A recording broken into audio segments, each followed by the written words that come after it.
again, these last couple weeks will just kind of be a little bit of a wrap up and just kind of bouncing around looking at the types of practice questions to expect, or the types of questions to expect on the test, and hopefully maybe some test taking tips so that we can get our practice scores up and pass our GED here, maybe hopefully in the next couple. So with that said, let me go ahead and pull up the copy of the book.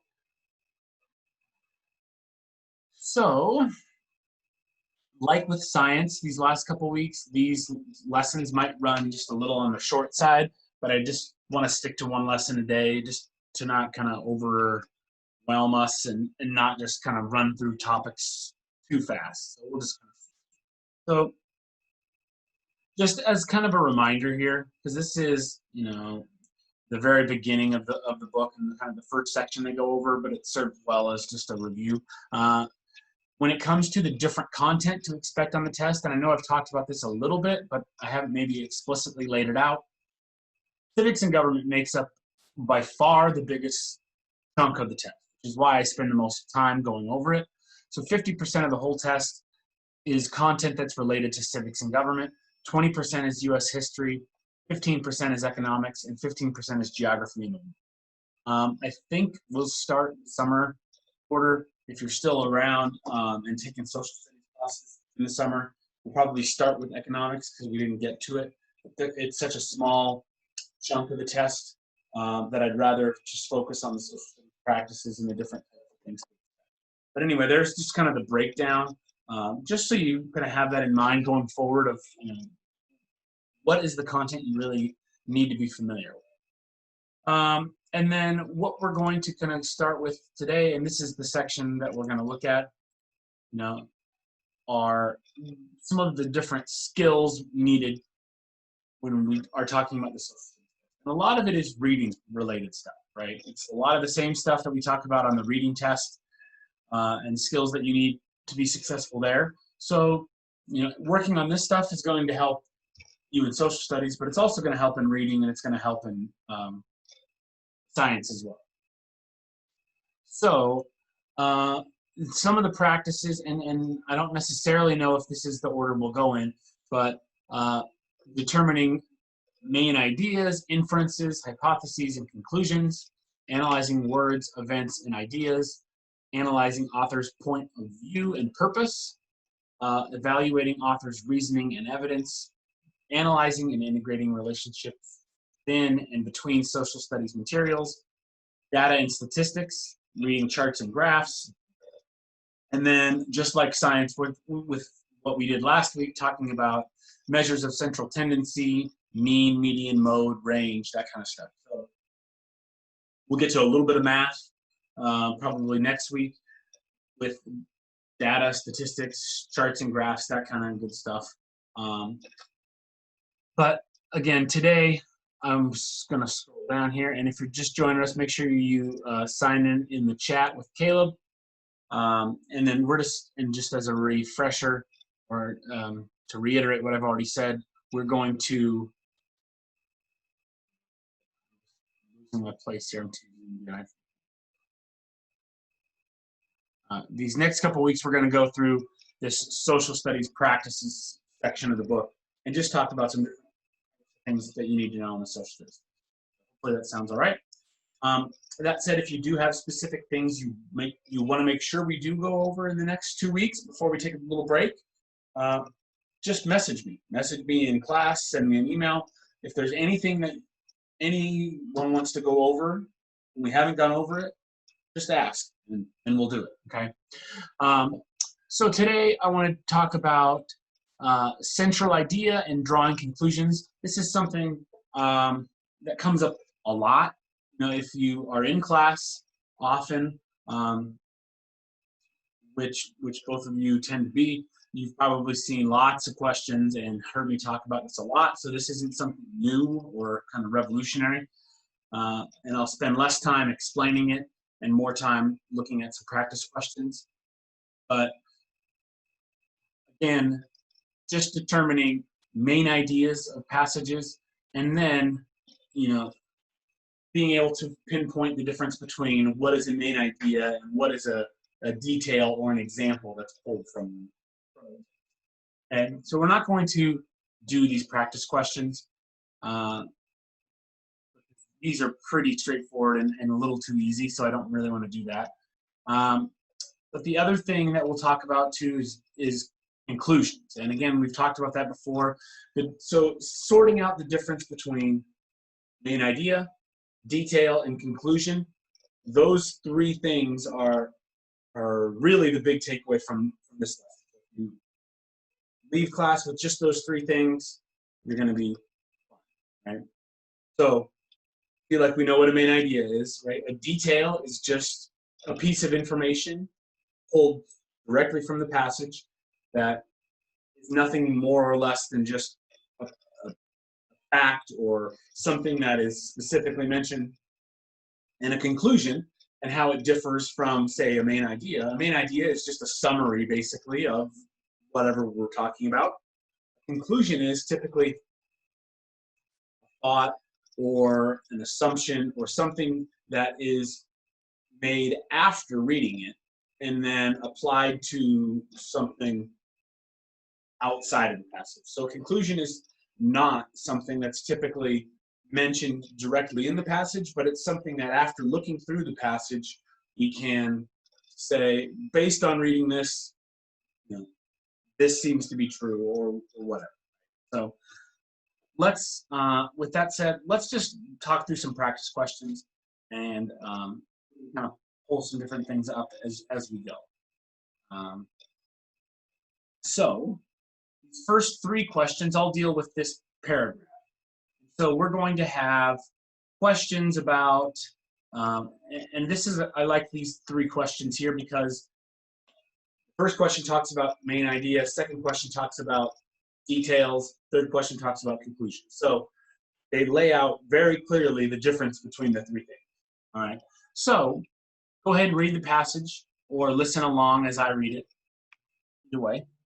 So the passage says, theater was one of the most popular forms of art in ancient Greece, and one form of drama, tragedy was central to Greek culture. Tragedies told familiar stories from Greek myths and epics. Actors portrayed the main roles. And a chorus narrated the background of the story, commented upon the action.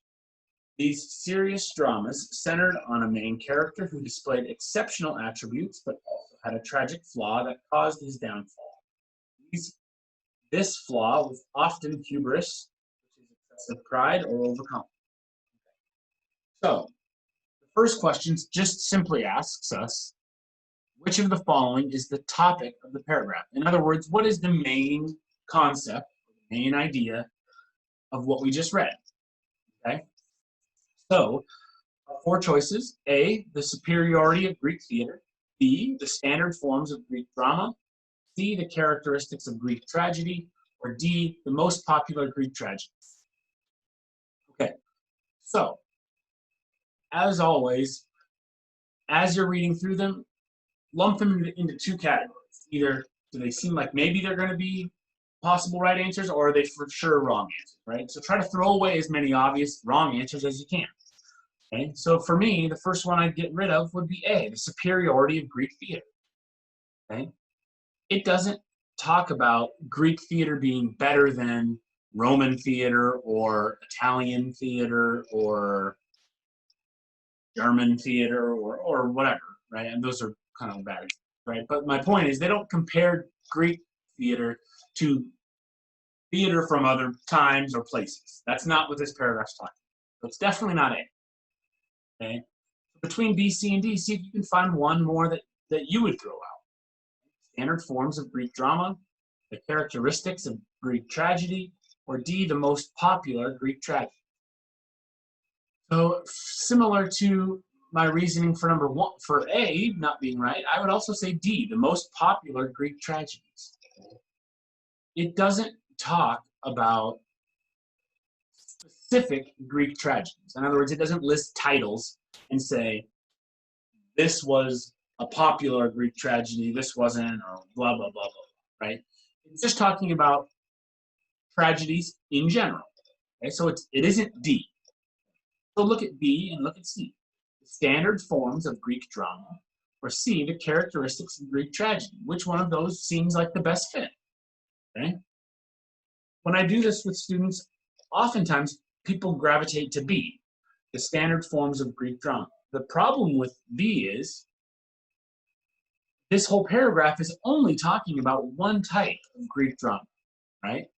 Tragedy, right? So it says in the first sentence, theater was one of the most popular forms of art in ancient Greece, and one form of drama, tragedy, was central to Greek culture. So it doesn't talk about any other types of Greek drama. It's only talking about tragedies. Okay, so that's why B is not correct. And C, the characteristics of Greek tragedy, seems like a better fit. So when you're talking about main idea, really harp on and really focus on, does the answer encompass everything that the passage is talking about? If it doesn't, then it's not the right answer. All right, let's look at number 2. Number 2, sorry for me zooming out here, hopefully you can still read it. Let's see. So number 2 says, which of these details supports the main idea? So again, we're looking for a detail or a fact or a piece of evidence specifically mentioned in the paragraph that supports the central idea. And don't forget what the main idea is. We just answered it, right? So if the main idea is, or the topic of the paragraph, same thing, right? We use all these different words, but they mean the same thing, right? If the central idea is the characteristics of Greek tragedy, which one of these details supports that? That's what we're looking for. A, theater was one of the most popular Greek art forms. B, tragedies were more important than comedies in ancient Greece. C, Greeks thought flaws other than hubris were not tragic. Or D, the main character in Greek drama has a tragic flaw that causes his downfall. Which one of these details supports that main idea? In other words, we're talking about the different characteristics of a Greek tragedy.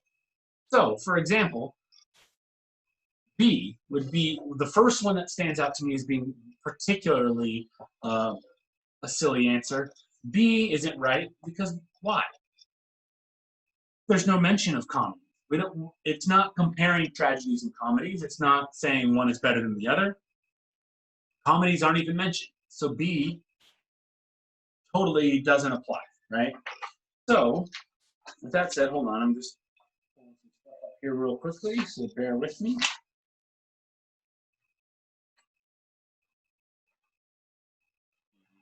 And the other one that I threw out, the other one of these 4 options that I would probably get rid of is A. Theater was one of the most popular Greek art forms. It does say right here, theater was one of the most popular forms of art in ancient Greece. Okay, so A is true, right? It's a true statement. It's a detail that's telling us fact. Theater was one of the most popular Greek art forms. The problem is, does it support the main idea? In other words, is this detail telling us anything about the characteristics of Greek tragedy? No, it's not talking about Greek tragedy. It's just saying, in general, theater was popular. And we know that because it says it right there, but it doesn't tie back into the main idea. So it's not B. Or sorry, not A. It's not A for different reasons. B is just a detail that totally doesn't exist from the passage. A is a detail from the passage, but it doesn't tie into the main idea. So, is it C or is it D? Greeks thought flaws other than hubris were not tragic. Or D, the main character in Greek drama has a tragic flaw that causes his downfall. Which one of those best explains characteristics of Greek tragedy? And I would contend that it's D, right? It says that typically These serious dramas centered on a main character who displayed exceptional attributes but had a tragic flaw that caused his downfall. That's one of the characteristics of a tragedy. All tragedies have that same thing in common, right? C, Greeks thought flaws other than hubris were not tragic.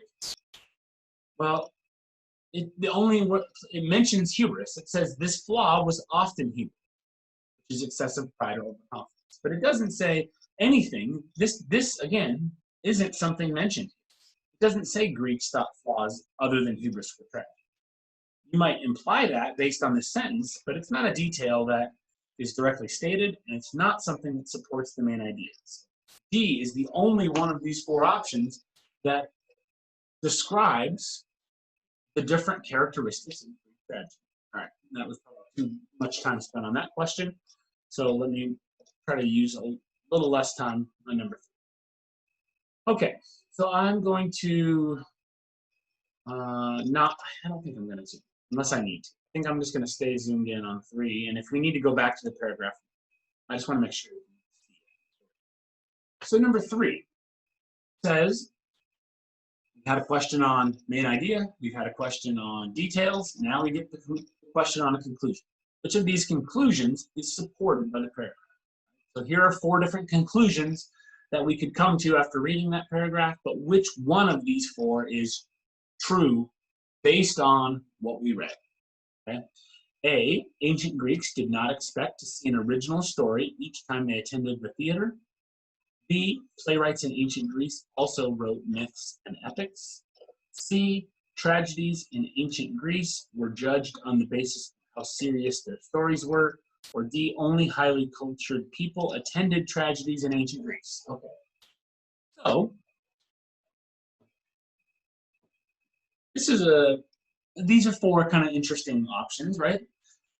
To me, the right answer isn't plainly obvious.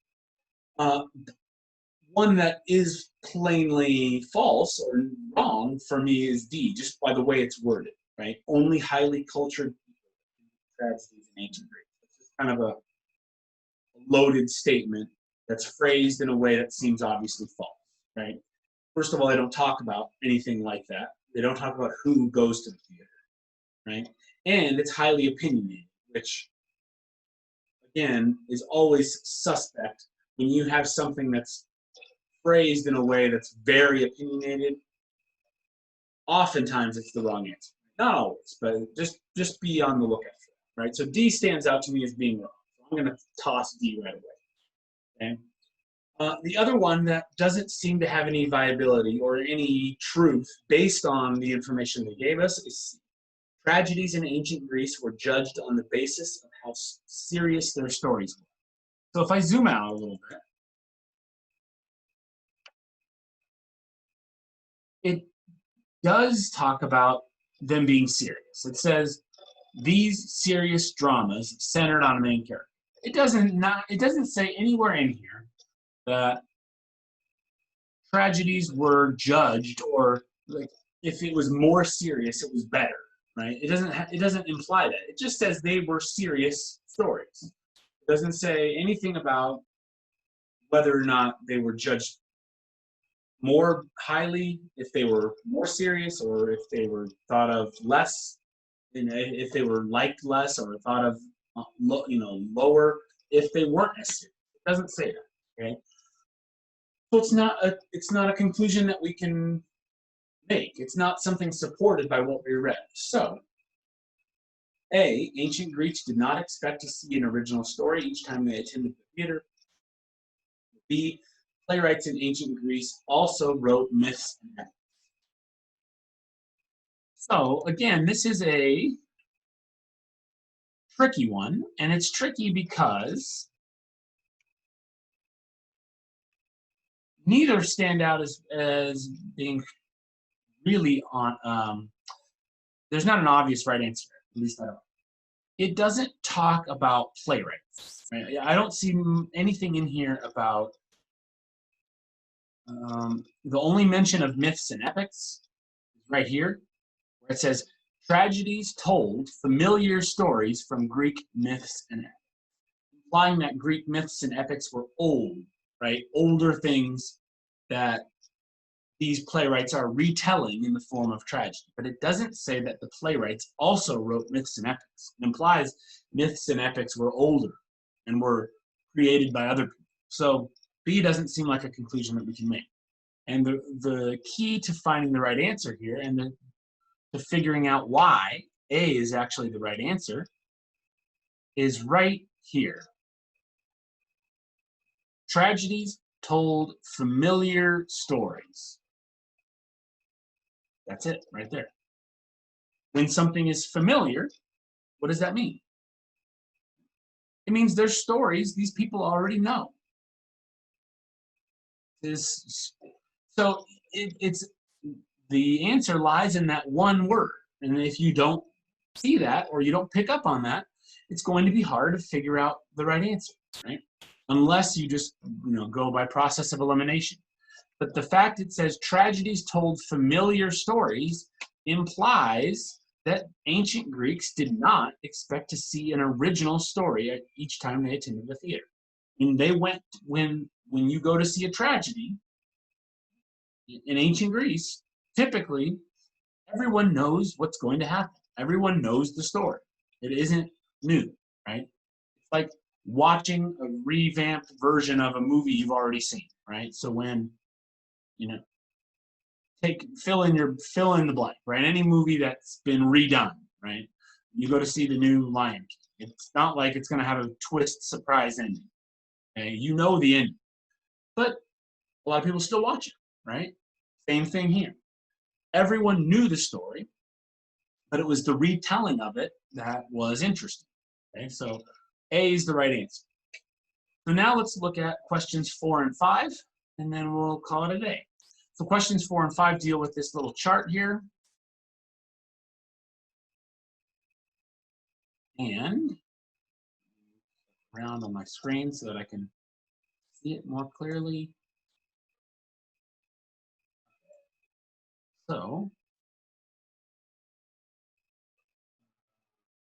all right. So the next two questions deal with this graph here and the title of the graph. So make sure when you get a question on a graph, look through the graph carefully. You don't need to spend a lot of time. Check the title, right? Check the X and the Y axis, or sorry, the X, Y, right? And see what they're titled, right? So that you can kind of see what you're looking at, right? And get a general sense of what the graph's showing. So the title is Income Sources by Percent for Senior Citizens. On the left, it says percent. And on the bottom, we have different types of income sources. Social Security, asset income, retirement benefits, earnings, veterans benefits, cash public assistance, non-cash benefits. And then we have the breakdown by percent. In other words, 86% of senior citizens get income from Social Security. And 51% get some income from assets they own, right? So on and so forth. I'm not going to go down and read them all, right? But that's what the graph's showing. So number 4 asks us, the graph answers which of the following questions. So read the question to yourself and say, can I find the answer from the graph? And if you say no, not right, right? A, what is the dollar value of the income for senior citizens? Okay, can you answer that question? No.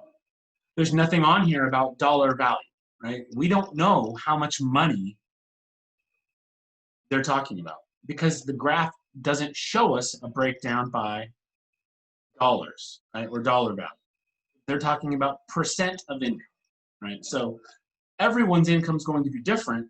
This graph is just showing us on a percentage what things people use to get income, what senior citizens use to get money, right? So A isn't a question we can answer.